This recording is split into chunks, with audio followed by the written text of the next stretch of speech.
Hello and welcome back to Cooking the Books with me, Gilly Smith, for the last in this special series celebrating the Andre Simon Awards 2021, which announces the winners tonight.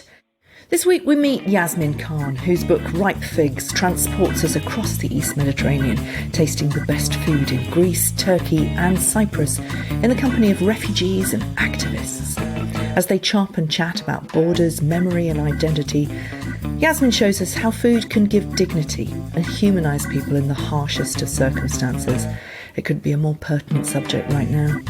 But before we meet Yasmin, Yemisi Aribisala, this year's food assessor, tells us why she plucked ripe figs from the massive pile of entries for this year's award. Yasmin Khan owns that masterly distinction of being a food activist. And when you're coming out of the last 2 years, I can't think of a more important distinction. And Khan is able to lead us through painful terrain and times with a comforting palette of food.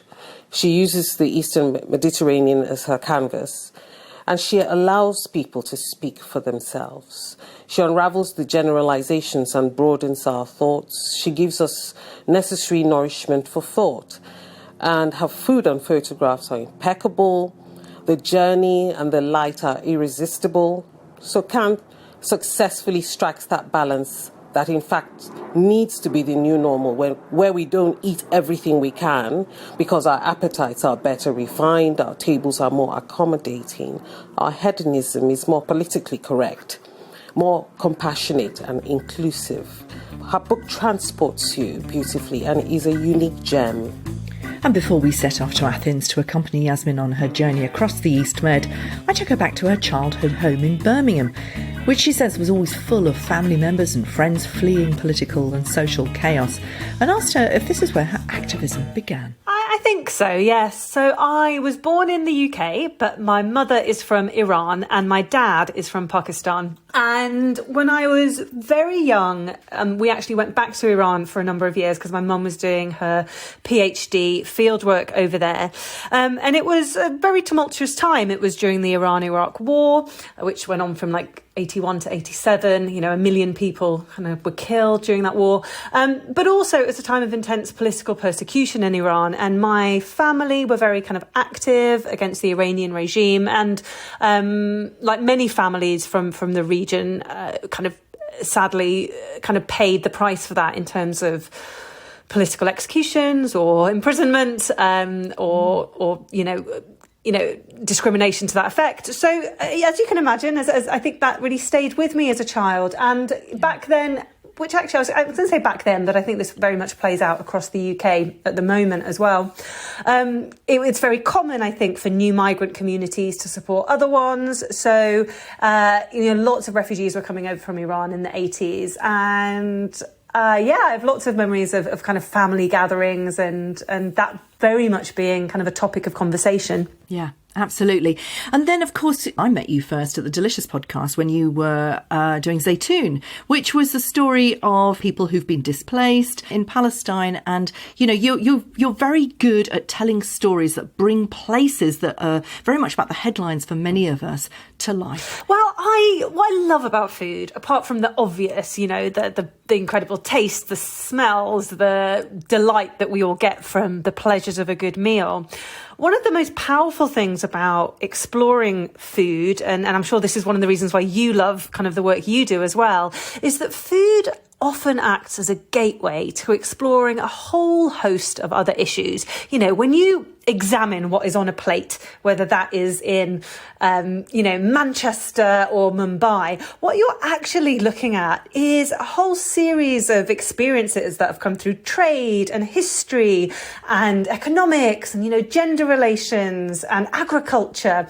And so I think food is just a wonderful vehicle for telling stories, and especially when it comes to the migrant experience, because all of us, whether it's, talking about what our granny used to make when we were growing up, or thinking more kind of, I guess, expansively about how the heritage of the country that we're in developed, can find that through a meal. So I guess that's what really drew me to it. And I come from a family of farmers. My mum's side of the family were rice farmers in Iran. My mum is nutritionist by training, and so food, I guess, was always something that we talked about from a professional point of view as well. Yeah.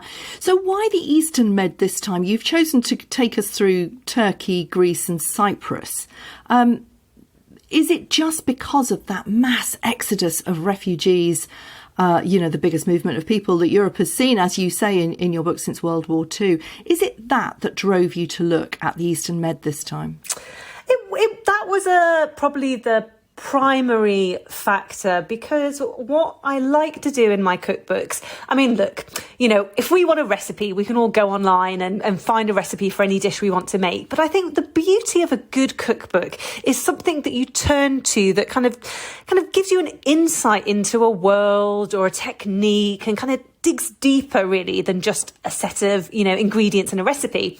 And whilst I absolutely love the food of the Eastern Med, I mean, I live just off Green Lanes in London, which is an area of real historic Greek, Cypriot and Turkish communities. I mean, my local greengrocers are filled with bottles of olive oil and crates of halloumi and tubs of marinated olives.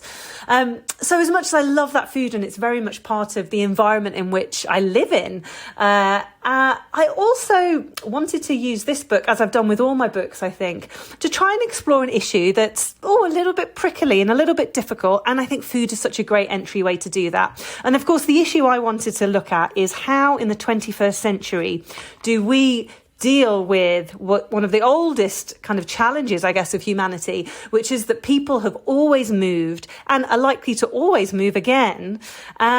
And how do we do that with, I guess, empathy, humanity, but also the very real constructs, I think, and constraints of nationality and borders?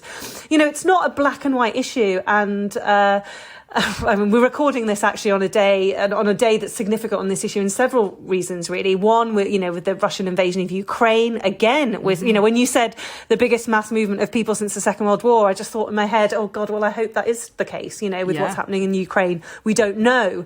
But also, our own government, in the House of Lords today, the Nationality and Borders Bill is going through, a very controversial bill, kind of looking at criminalising a lot of migration, sending a lot of refugees off to offshore detention camps.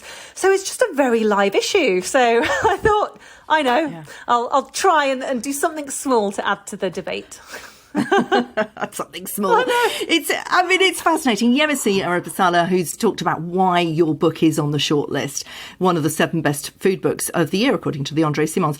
She says it's about how we enjoy other food cultures, and writing like yours broadens our thoughts.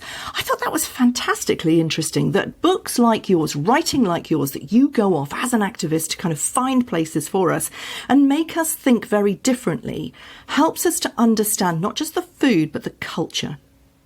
Well, that's the beauty of the best kind of writing, I have to say. I don't know, sometimes when people ask me about my favourite books, because often, people do once you're a writer, people want to know what you're reading.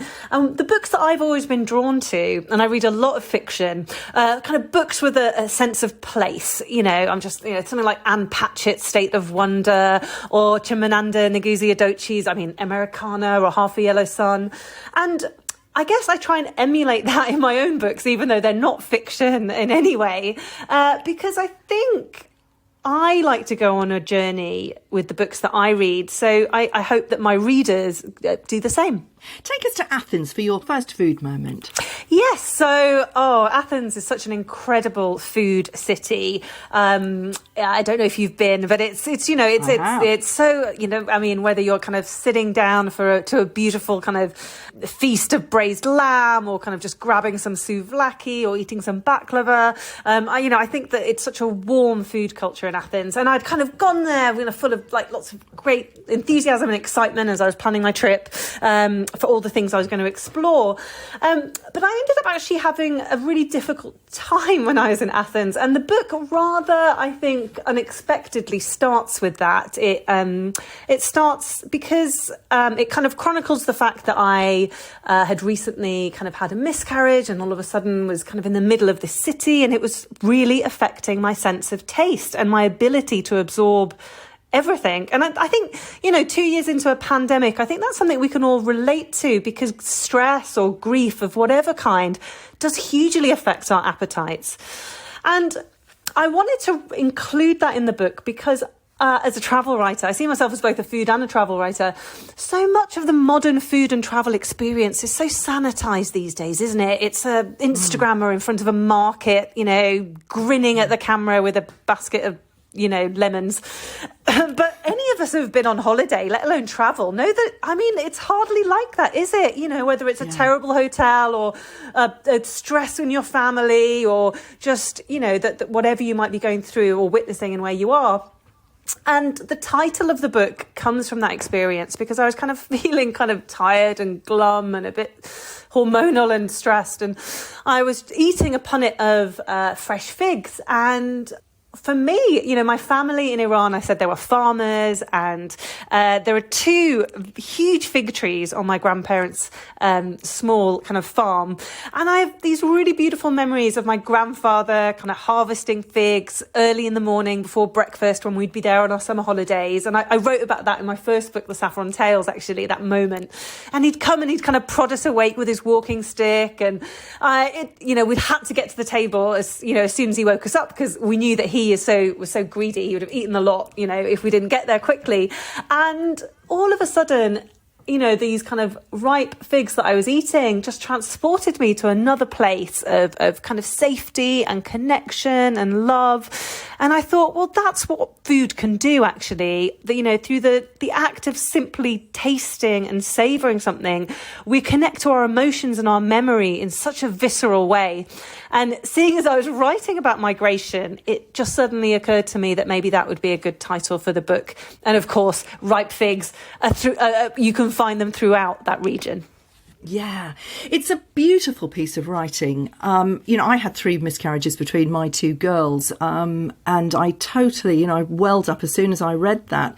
You talk about this hormones crashing and all sorts of emotions, and you're on your own in Athens at the beginning of this big trip. We all feel this multitude of different emotions: shame, fear, grief, all these things with miscarriage, which actually hasn't been talked about a huge amount. It certainly wasn't talked about at all when I was having my miscarriages. And you've written very beautifully about that in other work since the book has come out. How has that been for you? Has it been cathartic?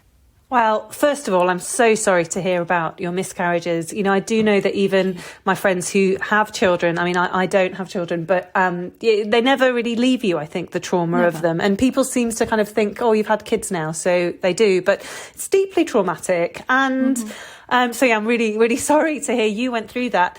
I actually had 3 miscarriages also from the time that the book was commissioned to submitting it. I had my last miscarriage whilst I was writing the final essays in the book. So it was very much top and tailed. And quite a few pictures in the book are of me being pregnant. 2 of the miscarriages happened after trips to Cyprus. So I had a huge amount of guilt about whether I should have done those trips, whether I should have been working, all the things that I think that women very much beat ourselves up for after miscarriages.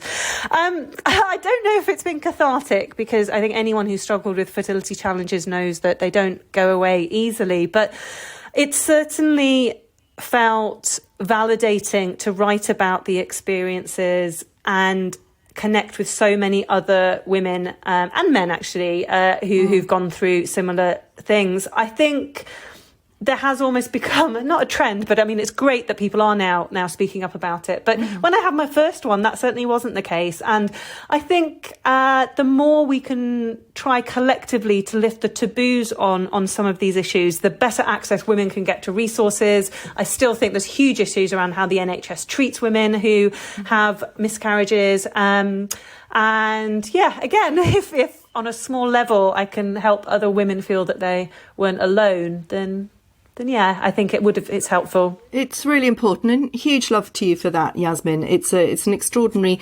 contribution and incredibly generous of you to share that. So thank you for all of us in that massive community who've been through that. You go in search of people and stories, though, from Athens. You make your first stop at the Melissa Women's Refugee Organisation and Community Centre. It's lovely. Melissa means honeybee in Greek. It's wonderful. You needed time to to grieve, and you found your time amongst a group of women whose life has been turned upside down. Tell us a little bit about that. Yeah, it's very interesting how this book, I mean, I don't know, it just had its own journey, and it did feel strange to be going through my own grief and then also be surrounded by so many people through the course of the book who'd gone through so much loss. But what I wanted to do in the book, because I think it's, you can get a bit kind of bogged down in these kind of narratives with lots of kind of quite depressing stories about how terrible things are in a refugee camp or what struggles people have gone through. But what I really wanted to do was actually show the glimmers of solidarity, hope and community that I found across the Eastern Mediterranean. And Melissa was a wonderful example. I'm set up by kind of Greek women, but really when I visited it was just working as a very vibrant social centre where women of all nationalities, I mean, the day I was there was a Nigerian woman cooking. We had kind of Syrian and Iranian refugees kind of sitting around. We had like a language class going on. We had kind of kids kind of learning how to paint. And, what they were all kind of saying is that the Melissa kind of organisation had very much used food as a tool to bring kind of the women together, but also just offer, I guess, a table through which they could explore those issues. Because we know what it's like. It's just so much easier to have conversations when we're sat around at the same table. Yes, absolutely. And you did the same way. You went to a cafe restaurant that was run by a social centre on Lesbos, which, of course, we know is one of the biggest refugee centres. I mean, a terrible place in Moria camp. Tell us a little bit about that. Lesbos is really the epicentre of that European refugee crisis or movement of people that we've seen over the last 5 years. An estimated 500,000 people have moved through this island, which just had inhabitants of just 40,000. So you can imagine just the chaos that ensued. And so these makeshift refugee camps were set up with really kind of very dire circumstances. They've been written about extensively from the UN and the Médecins Sans Frontières. So I kind of don't need to go into it now. But, we're talking kind of lack of sanitation, very poor food, kind of lots of threats of danger. And one of the projects that I visited several projects in Lesbos, and one of them was this wonderful restaurant called Naan, which is a word that means bread in Farsi and across the Indian subcontinent, and in Dari, which is the Afghan language. And of course, bread also is an ingredient that brings a meal together. And the way that Naan operated was that it was set up by some Greek women again, but it was a place where both refugees and Greek locals could work, with the idea being to kind of bring together some of the fragmentation that the influx of refugees had brought about. And I loved visiting it. Lena, who ran it, was just an indescribable force of power. She'd been volunteering as an activist for many years on the island. And the menu reflected the breadth of the journeys that many of the refugees had gone on. So we had everything from really hearty kind of garam masala and turmeric and ginger spiced chickpea curry to kind of more Middle Eastern fare, like roasted smoky aubergines mixed with tahini and garlic. And it was just a wonderful space. I'm smiling as I'm kind of describing this because what they created was so unique. Yes. And the food, let's just have a moment for the food. I mean, we're telling these extraordinary stories of restoring dignity to people who've been to hell and back, but actually the food in your book, right, Yasmin, is blooming gorgeous. Let's keep going with that story of restoring respect and dignity. Your second food moment, Home for a Day. This is still in Lesbos. I mean, I've been a human rights activist for many years, but this is probably one of the most moving kind of experiences I've had. It's of this organisation called Home for All that was established by Nikos and Katerina, two Greek locals. One was kind of fisherman, the other kind of ran the local fish restaurant. They were, had a very established life kind of in Lesbos, just, being food entrepreneurs. And then one day Nikos was out fishing in the boats and he saw this in the distance, saw another boat approaching, and in it were some people wearing hijabs, kind of looking a bit kind of confused, a bit tired. And he asked them, are you okay? Where have you come from? What's going on? And they explained that they were Syrian refugees. They had, were escaping the Syrian civil war. So he brought them to shore and went home and told Katerina, and she was like, gosh, we must take them some food, some water, some blankets, some clothes. So they did all of that. And that moment was so extraordinary, as it would be for me and you. Imagine if we were just, I don't know, on the beach in, I don't know, like Brighton or somewhere, and we suddenly saw a boat come in. I think, we can sometimes forget that a lot of these places affected by refugee crisis, they were very ordinary kind of places. Anyway, they felt so moved by this that over the course of the next few years, they decided to shift their restaurant into an NGO, which would provide free meals every day for residents of the refugee camps on the island. And what was unique about this is it wasn't just a case of, putting some food in a container and dishing it out. They would set up their restaurant with white linen kind of tablecloths, with proper tableware, glassware, serve meals that were reflected of the refugee communities, whether they were Afghani dishes or Indian subcontinent dishes or, Iranian dishes. And through that act of kind of setting a place at the table at their restaurant, they would restore dignity, in a way that, they felt was lacking in how the refugees were being treated. Katerina told me, she would see UN officials give out food to people in like little plastic tubs with little plastic kind of forks, and people would be looking for like a rock to sit on. And the whole idea was to kind of say, look, I see you, I hear you, come into my home, which is why they called it Home for All. And again, it was just such a great space. And again, I visited it several times. The atmosphere was just, again, so warm, and they'd really created a space which was so unique, and it just moved me greatly. And you can see every time we turn the television on, now what's happening to the people of Ukraine, how very quickly you are stripped of everything that makes you you as soon as you lose your home and you set off across a different border, not knowing where you're going. So that respect is so essential, isn't it? It really is, especially because on that very point, I feel that, it kind of gets lost a lot in the narrative about who refugees really are. They are not, they are doctors and scientists and, nurses and teachers and, often actually they're the most they're the people, certainly when we see kind of refugees from the Middle East, places like Syria, they're the people with the most money, because you need the money in order to be able to escape or pay a smuggler. I think often it gets missed in kind of news reports just exactly how much people are leaving behind and kind of what level of life they were living before something changed, as you said, in an instant. Absolutely. And what Olia Hercules and Elisa Timashkina are doing right now with Cook for Ukraine is keeping that image of Ukraine alive as a country. I've interviewed Olia many times, and Alyssa actually, but it was very important to kind of capture what that country was about through its food. And so lots of people have been sharing what they've experienced about Ukraine to keep it away from those awful headlines of war, war, war. It's so much more than that. And, just to really kind of cook it alive, to keep it alive, to keep that narrative that it is a whole place with a whole life, with people who have a real depth to them, rather than these stripped down people, already losing their identity. Absolutely. I think you've really hit the nail on the head there.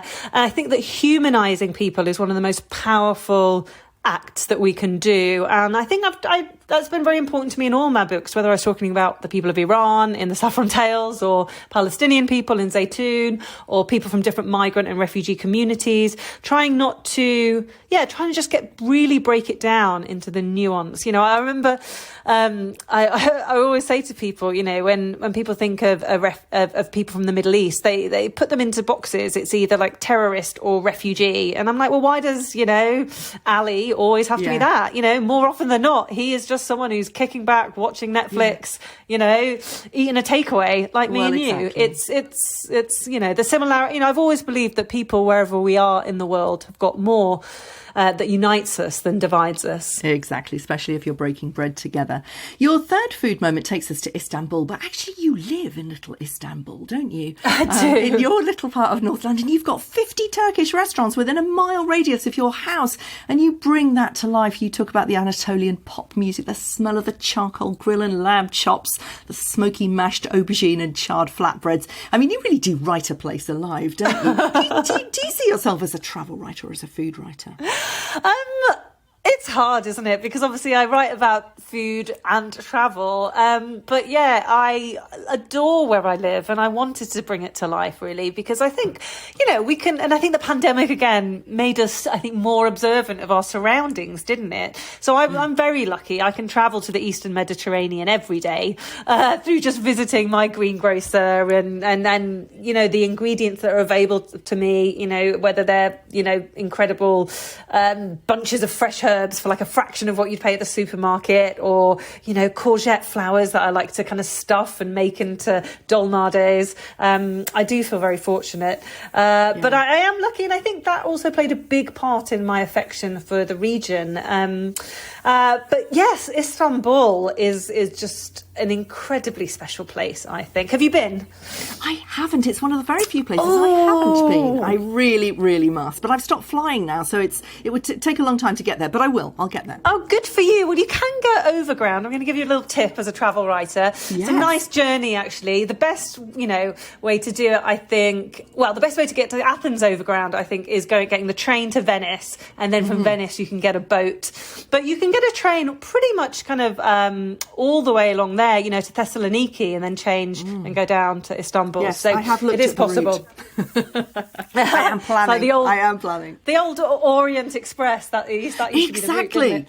Exactly. It still goes, apparently. So the reason I wanted to write about Istanbul specifically in the book is I think that it is a place that bridges so many identities. The classic, half of it's in Europe, half of it's in Asia, but also the multitude of identities that are within Istanbul, whether it's kind of the Kurdish community or the, Alevite community, or obviously the Turkish community. Obviously all of these people are Turkish identities within their sub-identities. And I had the story that really stays with me from my time there is a wonderful day that I spent with Berek Goja, a publisher who lives in Istanbul. And we made these beautiful kind of really traditional meatballs, which are just a mainstay of Turkish home cooking. They're flavoured with just like some cumin and some pul biber, that kind of light red pepper flake, lots of garlic and onion and paprika and oregano.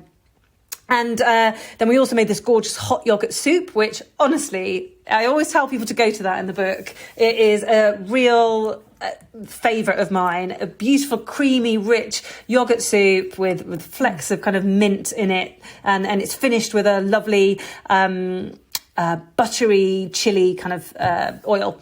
Anyway, so we were talking about identities because that's what I wanted to kind of delve into in Istanbul. And she's of Kurdish origin, and we had this very frank conversation. I wanted to know, what do you think there should be a separate Kurdish state? What would that look like? And she really pushed back against, what I expected her to say. And I think she said something far more interesting in a way. And she said, well, look, what do we want? Another ethnically pure state in the region? We've already got one. It's caused a lot of issues. And actually, more than that, in the 21st century, do we want to start going down the route of having more and more states and national identities?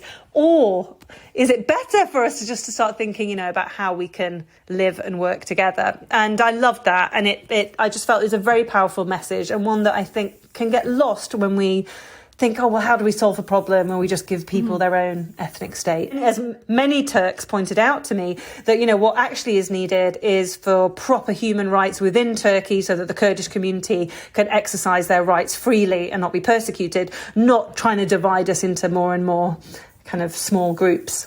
Yeah, and you meet Musa, who's a Kurdish Turk, and he kind of exemplifies all that, doesn't he? He won't identify as any particular nationality. He doesn't like labels. He sees himself as a gypsy, a human melting pot of all that's around him. I mean, that's really fascinating, isn't it? I mean, how do you feel about labels and borders now, after this extraordinary trip, which really challenges the whole notion of borders? It's a very good question. I think that the fact that I'm of three heritages, British, Iranian, Pakistani, has always meant that I have had quite a fluid concept of what nationality, identity, belonging and borders mean. I certainly think that we can forget that kind of nation states are relatively new phenomenon within our history. Over the last several thousand millennia, we've mainly operated through empire. Obviously, we know about the British Empire, but, there's been the Ottoman Empire, there's, been the Persian Empire, there've been the Roman Empire. And nation states are relatively new constructs. They're only a couple of hundred years old. And many of the kind of conflicts that we've seen played out, ethnic conflicts, have certainly been around those borders that we've just kind of created, kind of lines in the sand that don't necessarily reflect reality. And I think I don't necessarily have the answers, but I am quite concerned, I think. And a motivation for writing the book was really being aware that the World Bank predicts that by 2050, we're going to have around 150 million climate refugees. That isn't that far away. And, how are we going to deal with this huge movement of people in the very near future? And I think part of that, unless we're going to go down a very reactionary route, is going to just be to have to step back from what our 21st century concepts of borders were. Exactly. And embrace. And the thing that you demonstrate so clearly is that food equals lack of borders. You talk about the Turks in your hometown, who've brought their recipes with them. We don't see them as other. We love their food. Immigration has made London particularly, and the rest of the UK, such a richer food culture. Let's finish with your fourth food moment in Cyprus. Cyprus is a place, I think, that brings all the themes of the book together. A beautiful Mediterranean island. It's like picture perfect, soil that's kind of as red as clay. The air is fragrant with kind of orange blossom. It's shimmering blue seas, but also an island that is sadly divided. Turkish Cypriot in the north, Greek Cypriot in the south, a UN partition line running through the middle. So I wanted to go there to explore what borders and identity meant. And what I found there, I think, is really through the stories of both Greek Cypriot and Turkish Cypriot refugees within their own island, about how for them, despite kind of politicians on both sides trying to influence a kind of sense of division or separation, in their eyes, they just saw themselves as Cypriot.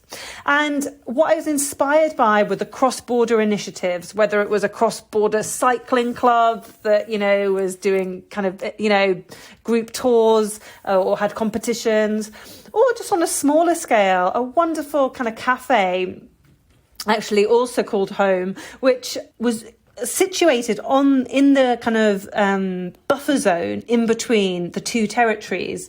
And it was a place, again, run by Greek Cypriots and Turkish Cypriots. The menu reflected that. The library in the cafe was fascinating. It had all kinds of books about reconciliation and conflict and transitions to justice from Northern Ireland or from South Africa. And it was just such an inspiring space. And it again reflected to me that so often ordinary citizens are in such a different place than so many of our political leaders. And it really left me with a sense of optimism that perhaps there was a way that, where governments fail, citizens can step in and create spaces where we can coexist without borders. Yasmin, this episode is going to go out on the day of the announcement of the Andre Simon Awards.